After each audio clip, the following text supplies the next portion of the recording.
in college at the Division I level, I mean, I wasn't an All-American. I wasn't, I think I was a good player, but, I had to fight to get on the field. I had to fight to be, to make any kind of impact on the team. I wasn't a superstar, so I always had to work. And then obviously going into the Army, I mean, there's no one cares that I went to an Ivy League school. It's right. like, hey, show up, do the things you're supposed to do. And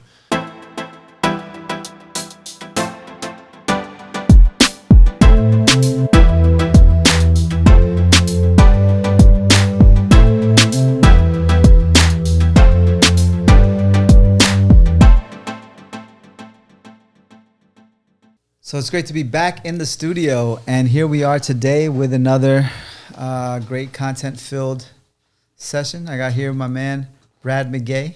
yeah, thanks for having me, Pankaj. I appreciate it. With CBRE commercials in multifamily real estate or any real estate game, probably.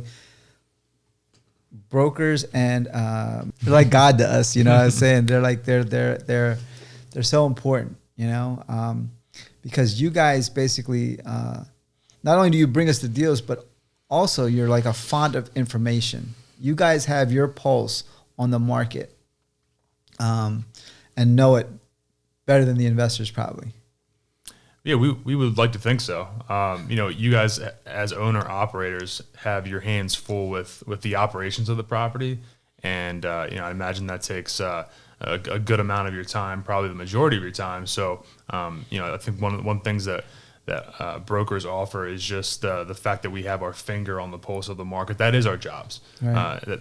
To constantly be in communication with other investors, owners, to really understand not only, for me, the greater Philadelphia area, but all these little, different unique submarkets and pockets within the greater kind of metropolitan area that you as an owner operator just don't have enough hours in the day to keep track of all those intricacies that are constantly changing and evolving. So that's one thing that we like to offer folks like yourself. Yeah, thank you.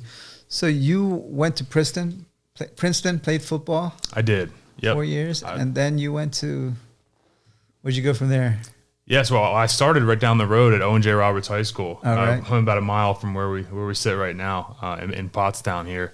Went to Princeton, played football for 4 years, and graduated in 2013. Army Rangers? Yep, and then I joined the Army 2014, was in for 6 years, and I was an infantry officer, and I served in the 101st Airborne Division, and then finished out at 1st Battalion, 75th Ranger Regiment. As part of the Rangers. So that's what I always wanted to do when I went into the Army was be a Ranger, and was lucky enough to have the opportunity to do so and serve with a lot of great people. Football to being a Ranger and then to real estate. So you were prepared. A pretty smooth transition. I mean, pretty logical sequence of a career. No, yeah, I mean, it definitely. I thought I was going to be in the Army for 20 years plus. Right. But family situation changed. I got married. My wife got pregnant, and now we have 2 little girls. Congratulations. And obviously, as you know, with kids, when that happens, your outlook changes big time. So being gone not only on deployments, but also just even when I was in the States, being on training events and being gone away from home for weeks and months at a time, it just kind of wasn't in the cards with a baby on the way. So. Ended up starting to make the transition out of the Army. Had no idea what I wanted to do in my civilian career, but was turned on to commercial real estate by a good friend of mine who I actually played football with in college. And coincidentally, he joined the Army through the ROTC program out of Princeton and served in the 3rd Ranger Battalion a few years ahead of me. So our career paths kind of mirrored each other, and he ended up getting into doing essentially the exact same thing that I do out in California, working as a multifamily broker for JLL. And he kind of turned me on to it. And the more research I did, the more I learned about the industry. So what was the first thing he said to you? You remember?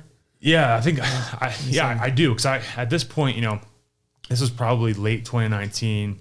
I kind of just started my transition process, trying to figure out what I wanted to do. And it was a very daunting task because, I'd only known the Army my whole professional life. So right. I don't know the first thing about just being in a civilian career to begin with. And I called him. I just said, look, Pete, I'm just struggling to find what I'm interested in. And he gave me a lot of advice. And finally, I said, what do? You seem to be pretty happy with your life. And he described it. And I said, well, take me through the day to day and what he just described kind of the day to day life of a broker.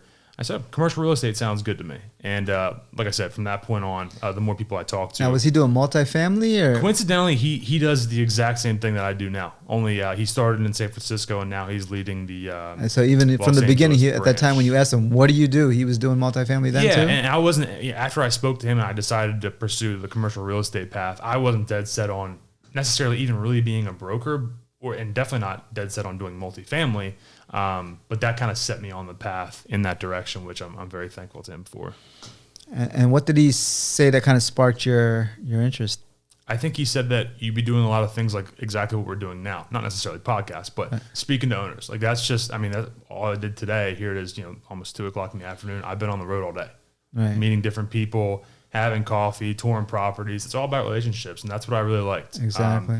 There's an analytical part to it, analyzing deals, analyzing real estate. And I like that. I like to, dissect a good spreadsheet every now and then. But, what I really enjoy is picking up the phone and calling someone, meeting someone new. Human connection. Yeah, exactly. Awesome. That's what I like the most. And that's what he told me. What do you look at when you analyze a deal?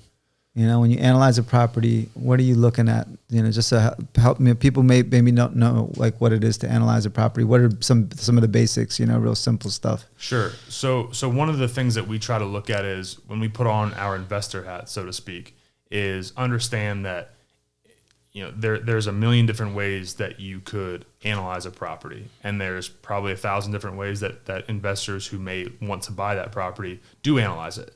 So I think one of the things that that's real interesting because I never really thought about that but brokers have to put on their investor hat. Absolutely. And they go through and they're like have to be seasoned underwriters.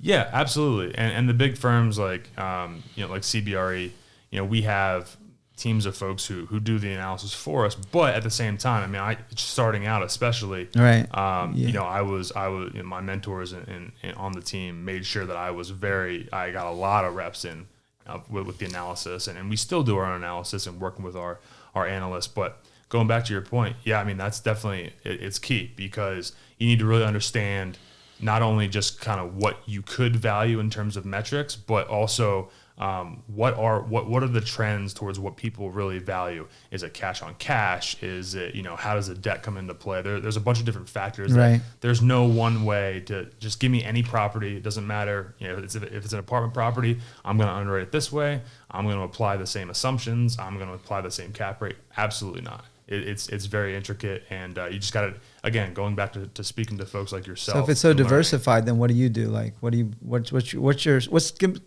let's go back to some of the basics. Sure. What do you kind of look at in underwriting a property or so number assessing one, it? We'll start with the easy one, location, and you got to know kind of what that submarket is all about. So in the Philadelphia area, a place in, Delaware County is going to be a lot different than a place in Bucks County. Right. Or even a place in Montgomery County, and those two counties border each other.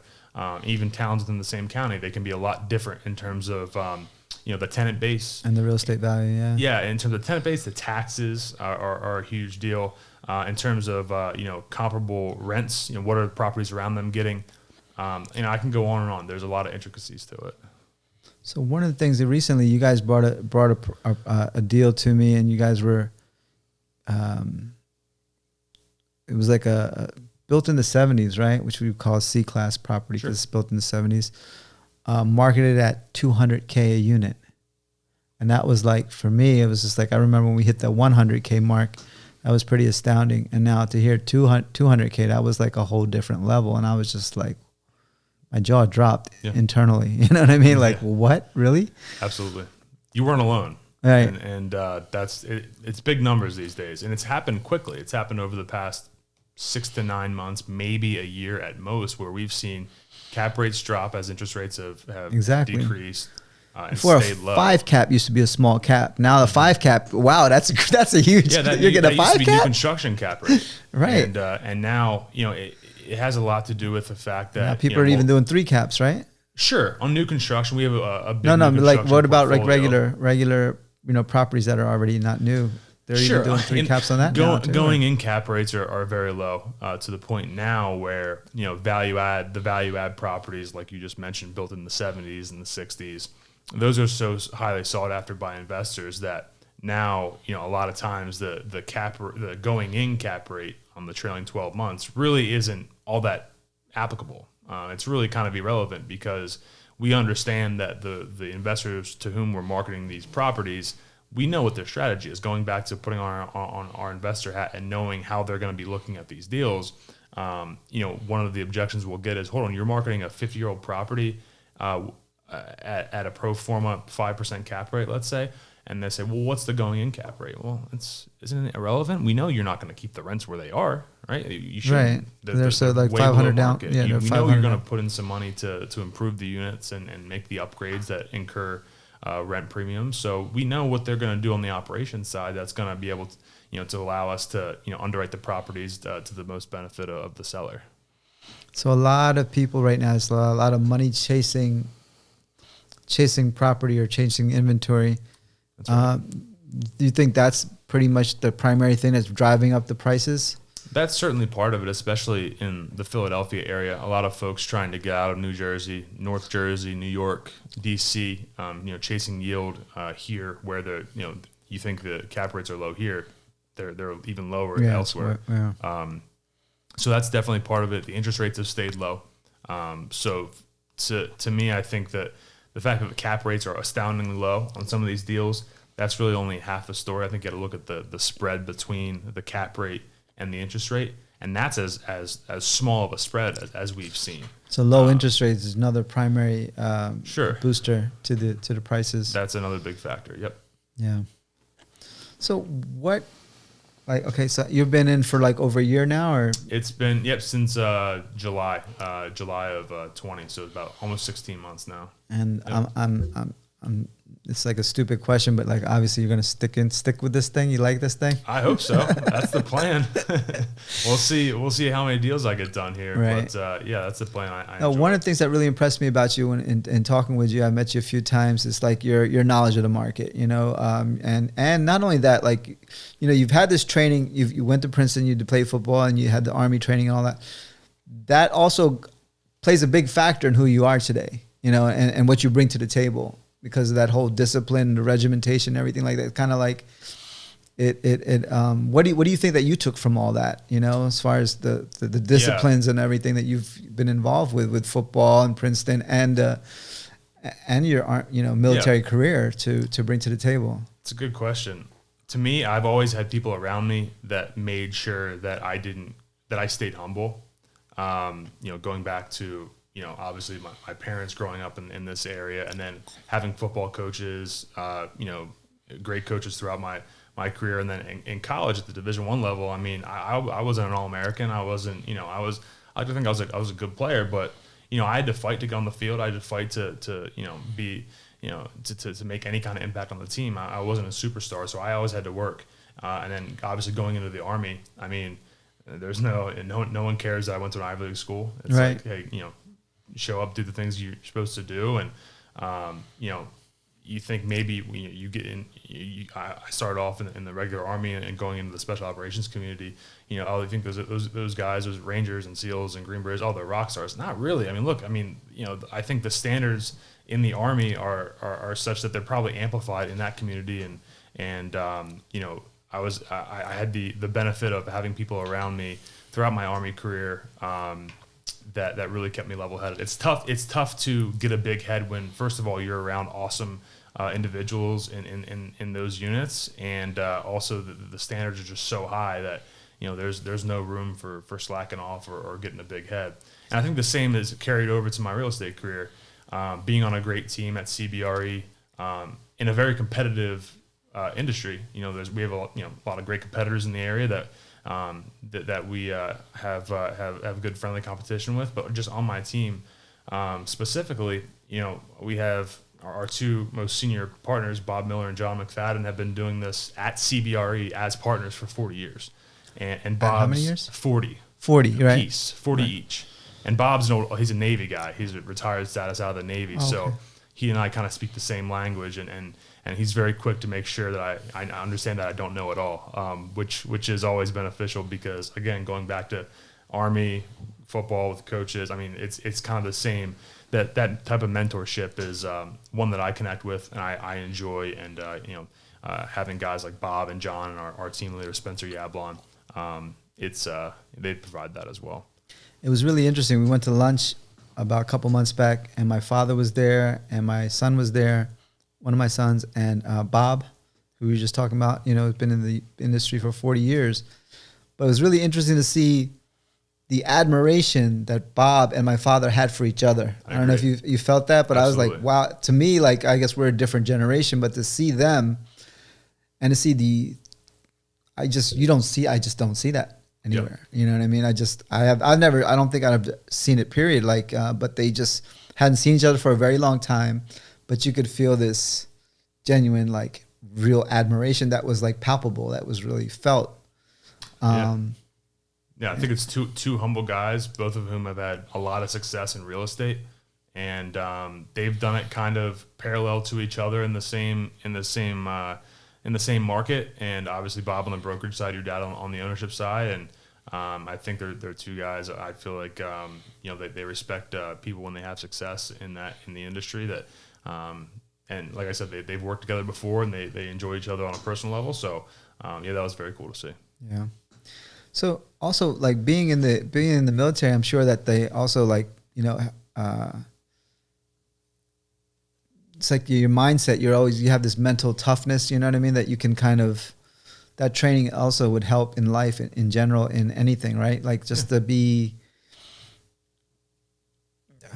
like this kind of like never give up attitude, this stick to it, this thing of I'm just going to keep coming at you until I get my thing, Yeah. So, like.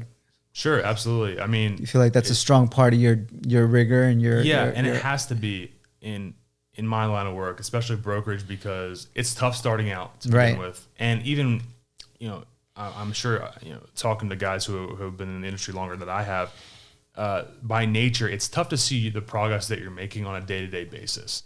So there'll be times when I come home from work and my wife will ask me, like, did you have a good day? It's like, I don't know. I think I talked to a lot of people. I did a lot of things. I hope there was all the right things. I hope that was all, moving the ball down the field, so to speak, and to get deals done.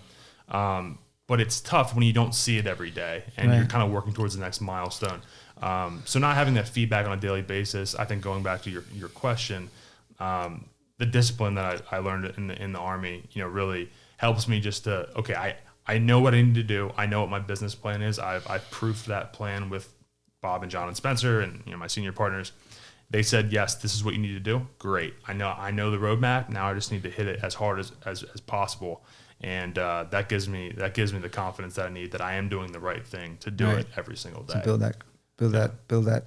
So the connections, it's really so a big part of your day to day. Just seems like building those connections with owners, right? It is. It definitely is. And how do you like, so the different owners, you meet a wide range of owners, you meet them, they're very different personalities and things of that nature. What do you see, like, as far as real estate, like any trends you're starting to see, like, like in terms of personalities? Yeah. Just like, just kind of patterns that you see a lot with that real estate investors have in common, or That's one of the things that I really enjoy about the business the most is owners probably brokers too. You know better than I would. They come in all shapes and sizes, and one of the cool things about being at a firm like CBRE is that we just closed on a 5-unit property last week, and then we have multiple transactions that are active right now, well over $150 million. So we kind of run the gamut in terms of deal size. So we'll see, the big institutional type players, very, professional, seasoned. That's all they do every day is look at deals. And then we'll have I talk to the mom and pops who are in these small towns out towards central Pennsylvania, and, maybe they started out as a contractor and they ended up getting enough money to buy the building, or, maybe that you name it. They come from a bunch of different backgrounds, and I really enjoy that, talking to different folks every single day, from different walks of life. So that's definitely a benefit of But any traits you see in common as far as real estate investors or owners? Yeah, I mean, I think the good ones, they understand their property inside and out, and that sounds very obvious, but you know, I think one of the things that I try to do is I try to really ask as many questions as possible, because if they really understand their property and they really understand their asset, they understand what it's worth now, what it could be worth later. They understand how to operate as efficiently as possible, and they understand every square inch of the physical space. And I think that's a common trait for sure.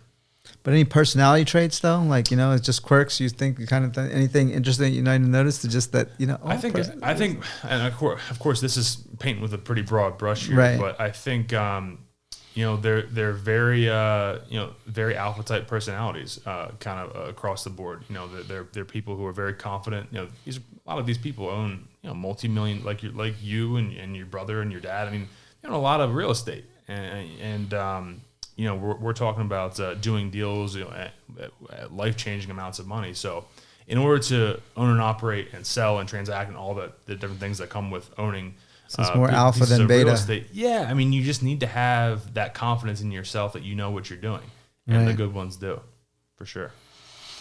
You see people, a lot of new people trying to break into the business now these days as well, as far as buying, you know, and getting in. Yeah, well, that's one of the things that I've enjoyed as well is you know, working with people who are trying to scale up from, you know, these are some people that started out, a lot of people like your dad is a great example. I mean, you know, you probably told the story on this podcast how your dad started out, and I think, you know, that's kind of the American success story, and that's a very similar story that we see a lot. We tell stories to owners in that situation where they're just starting out, trying to scale, trying to buy bigger properties. We tell stories all the time about, hey, you know, so-and-so, one of the biggest owners in the area, he started out doing just what you're doing. So, you know, that's a pretty cool, you know, example to kind of draw back on and encourage folks who are trying to not only get in the business, but, you know, kind of be successful and scale up in terms of the real estate. It's a hard, at this time, I see, like, to me, it seems like it's a stronger barrier to entry though, to getting in than it was back in the day. Do you think it is on the ownership side as well? Yeah.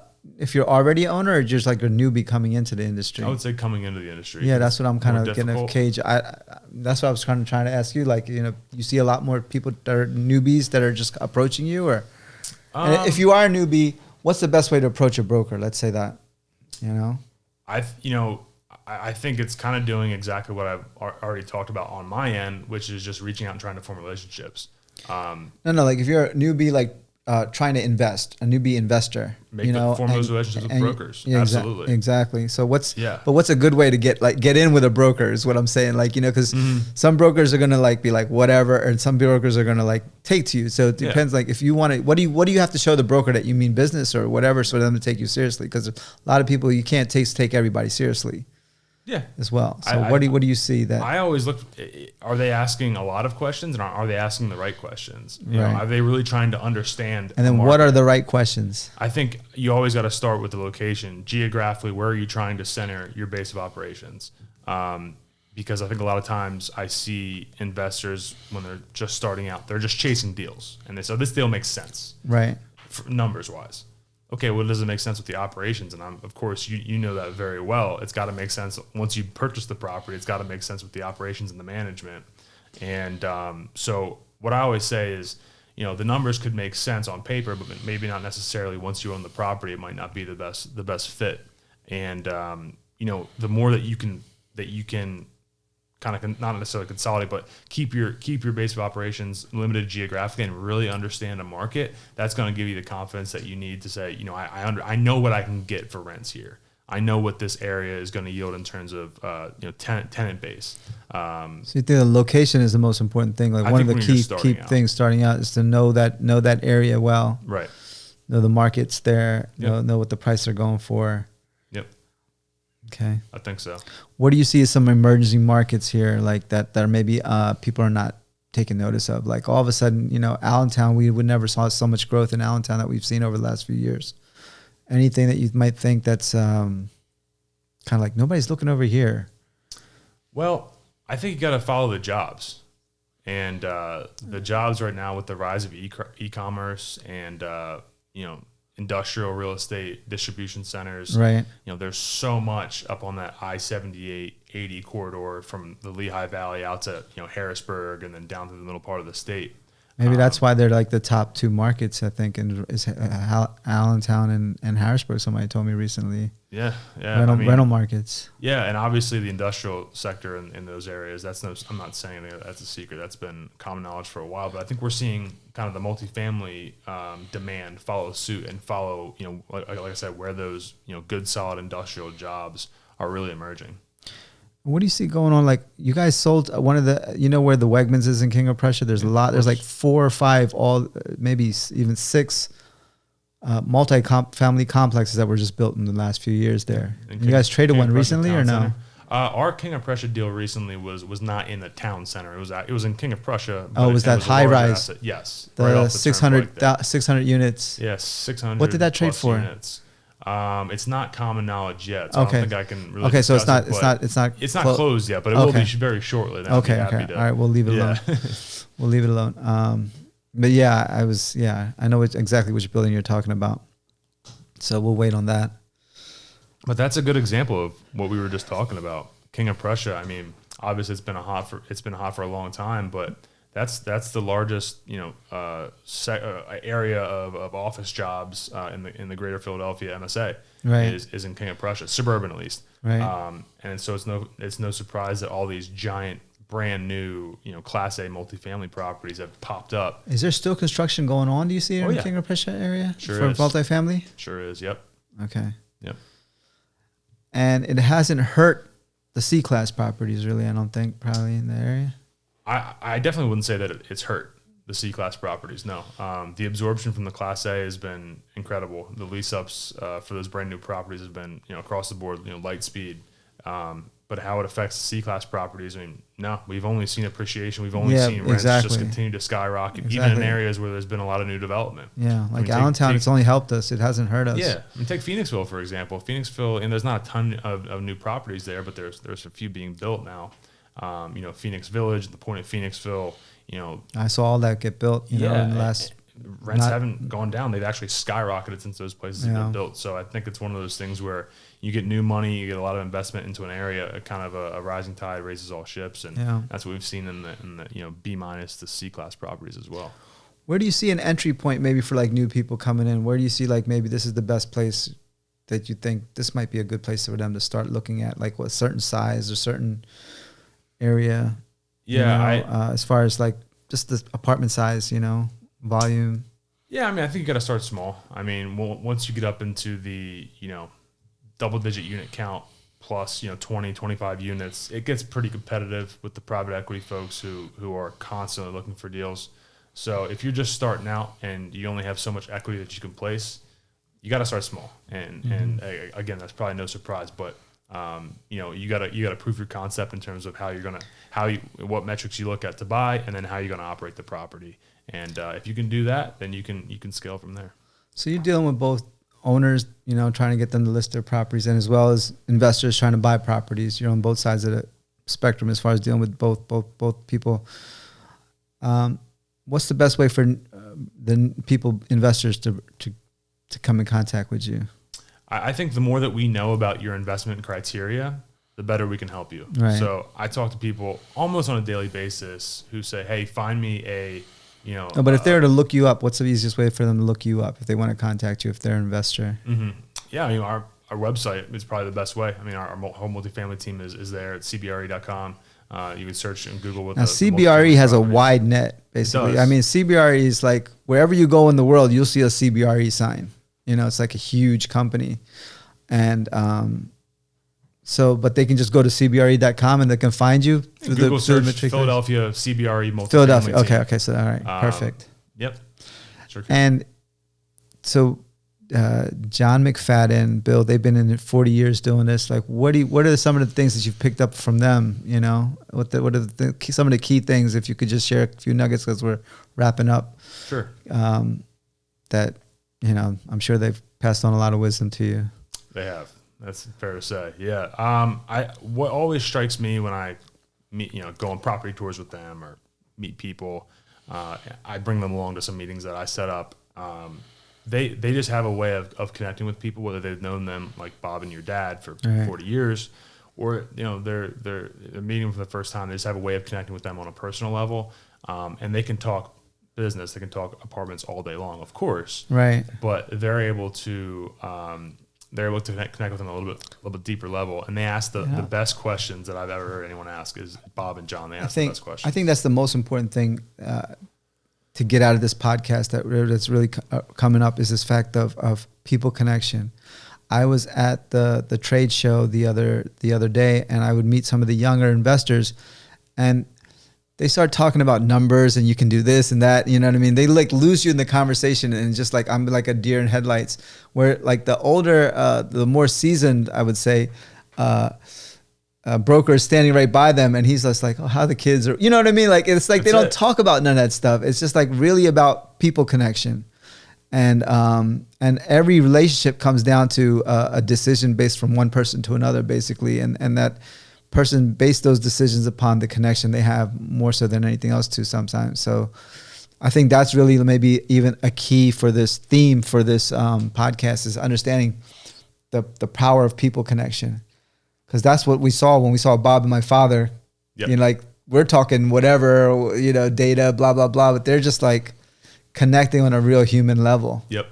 And it's wonderful that you brought that up, because that's something that I even overlook or would think to, especially our generation. We're just not trained that way.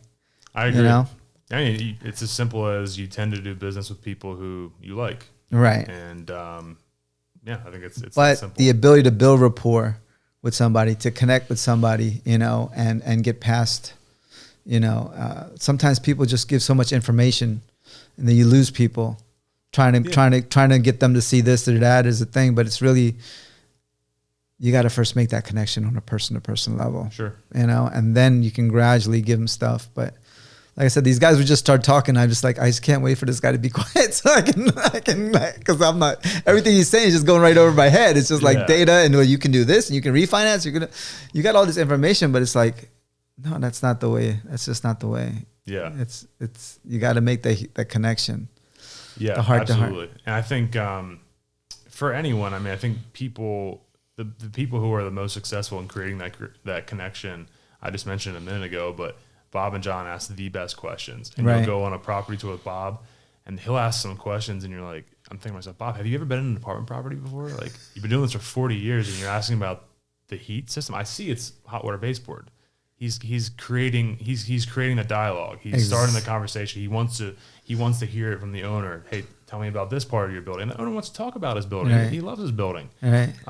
So that's one technique I've seen. Bob, and Bob, it's not an act. They generally want to know. No, yeah. They want to know, straight from the horse's mouth, kind of what's going on, and I've seen really effective at creating that personal connection. It is, and that's what we all seek on some level. Even like you look at people who are caught up in addiction on a deep level, they're really looking for a sense of connection. Well, even if it's a fake connection from a chemical, but it's going to come down. So thank you so much for bringing that up, and thank you so much for coming out and thanks sharing for with us. I appreciate it. I know we love it. Thank you. Definitely. All right. Take care.